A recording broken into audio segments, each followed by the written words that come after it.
Hello, welcome to Workplace Wake Up. I'm Jen Shaw. Every week, I spend about 15 minutes covering key legal developments, introducing you to interesting guests, and providing some entertainment to start your workday. I hope you enjoyed this week's episode. Oh my gosh, happy October 30th. I cannot believe it's almost Halloween. I got candy, then we ate the candy. Now I have to get more candy. Okay, but here we are. And we're going to talk about artificial intelligence. And this is actually such an interesting topic to me because I don't really think about AI. Okay, I'm just going to be honest with you. I mean, for the last couple of years, I've gone to all these conferences where everybody wants to talk about AI and how it works and what it's going to do to the universe. And I've sort of checked out because I feel like, okay, I get that AI in the HR universe, in our HR world, can eliminate some busy work, right? It can eliminate some forms. It can eliminate some things that we have to spend our time doing that we can now do with a little bit less effort, with a little bit less time and resource exhaustion. But I also think that a lot of people don't really understand because we're talking about it in this way that is so dramatic that, oh, AI is going to change everything we do in HR. AI is going to be just completely gut HR because, we're basically not going to need HR folks.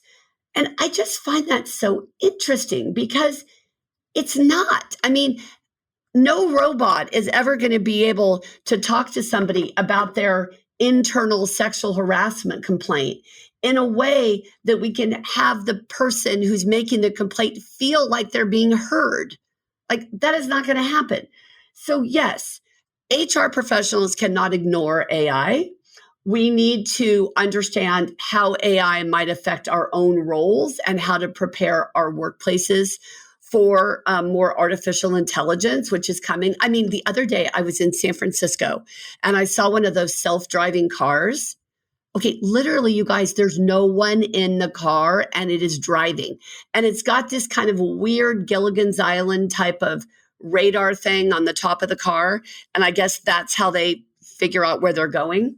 But they're like an Uber and you can call this car. I forget what they're called, but you can call the car and it's a self-driving car. Now, I like to sleep in the car, so I don't think that's a great idea because when somebody else is driving, I get so relaxed, I just want to completely go to sleep, which is what I normally do. So I'm probably not a candidate for self-driving cars. But my point is, the world is changing and we can go kicking and screaming or we can open up our eyes and figure out how to make it work for us.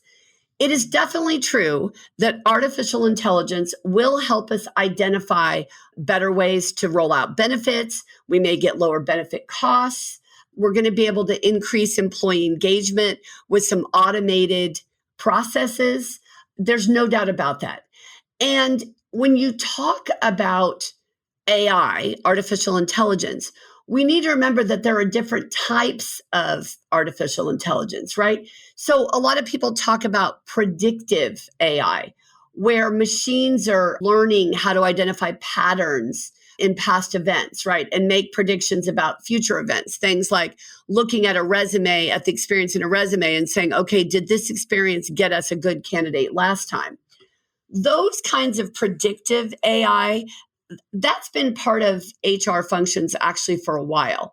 But generative AI, where you have like a chat GBT, right? Where you have the creation of actual substantive content, that is really going to change things because when you talk about the generative AI, you have to think about, okay, is somebody going to get the bright idea of just, having AI generate your employee handbook? I mean, that would actually be interesting to put into Chat GBT, create a California compliant employee handbook for a 15 employee workforce. You know what? I'm going to do that. And then I'm going to see what I get. What is the product I get? Because I think sometimes we can take technology too far, right? Generative AI is really helpful. And there are things that we can do to analyze data, like people analytics, right? And even learning and development, when we're going to roll out a training program, when we're going to make sure that we have the most updated statistics for a PowerPoint presentation. But when you look at DEIB, diversity, equity, inclusion, and belonging, or you look at employee relations or performance management or talent management, these are not places where any form of AI, whether predictive AI or generative AI, is going to impact what we do. People are going to need to do these things, right? These HR functions are going to be done by human beings. And although I think as leaders in our organizations, we need to be aware of what's going on and the potential impact of artificial intelligence in the workplace, we also need to think about how AI can improve HR, right? How we can get, like I said, a little bit of busy work can be done in a different way, right? And so maybe we're not going to be spending so much of our time doing that. There are a lot of concerns, of course, about being displaced by AI, but in the HR universe, there's always going to be a place for the human side, the human element. Having said that, a huge number of employers are looking at how to increase the use of AI in their organizations. They're looking for the benefits of AI, right? Time efficiency, cost effectiveness, addressing bias reduction, right? Making decisions by a computer is going to be a more cleaner way to do that, because presumably the computer's sort of unconscious bias isn't going to be there, right? I'm not actually sure I buy that, because I think if AI is studying patterns and there's been a pattern of, let's say, discriminating against people of color, then that computer may continue with that trend. I'm just not sure that the computer can actually suss that out, but I'm not a guru in this area. What I want you to think of is, okay, AI is coming whether we want it or not. It's here, all right? Let's think about, is there a way we can use it to make things more efficient, to give you more time for the human aspect of your job, right? To manage your data, to do some automatic candidate communications, right? To send out an email that says, you've passed our screening, we'd like to schedule our next interview with you. We want you to click here to set up your time. Like, that's something that someone doesn't have to do. And I don't think it degrades the hiring experience enough to not use it in that manner, right? Now, certainly, I wouldn't want the interview to be conducted by the computer, but these scheduling, these basic sort of generalized communications can certainly help with logistics of interviewing and candidate recruiting.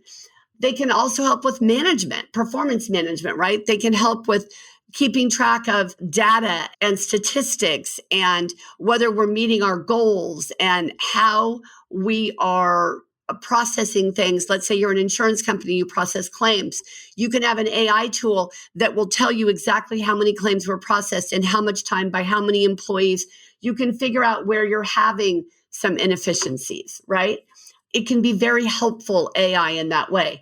Now, there's a lot of concerns with artificial intelligence. Certainly, you're never going to be able to replace human emotions when you're talking about how we interact with our employees, how we interact with leaders.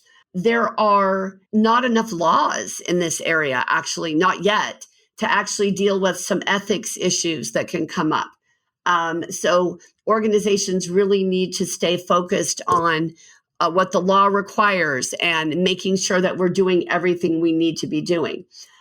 Certainly, AI has a significant impact on the workplace, and it's going to have more impact as time goes on. But I think it's really interesting to take a step back and think about, okay, how might I use AI in the organization? How is it already being used? How can I use it to streamline my headcount when it's hard for me to hire people in certain disciplines, in certain areas? Maybe I can use an AI tool to help me with that. What does the data tell me? I didn't used to be able to evaluate data. If you had too many employees, it would take days, months, years to get that evaluated. If you've got an AI tool that's able to help with that, that can be a huge benefit to the organization so that you can spend your time on the personal interactions that make the human resources, EEO, employee relations, labor relations departments, and activities so critical to the success of an organization. Because we really want to think about, okay, how are we going to leverage this technology? And like I said, I go to conferences and everybody wants to talk about it all the time, which is fine. But they don't have most of the people I've heard talk, they don't really talk about it in a way that is practical. Like, how is it really going to help me? What is it really going to do?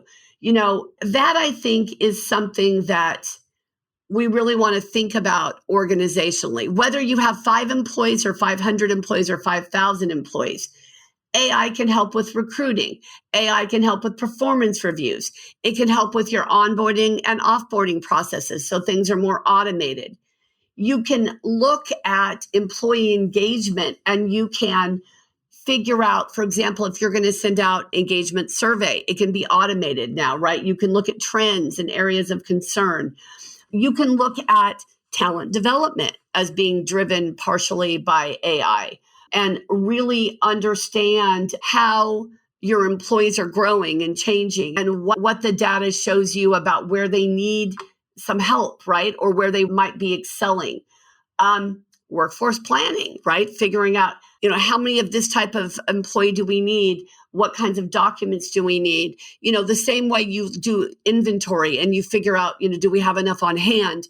It's going to be the same thing. Now, I don't like the idea of using AI for like an HR chatbot or a virtual assistant because you just never know what an employee is going to ask in one of those platforms. So certainly you could have something where they could say, I need to download an insurance form, right? And then you can download an insurance form.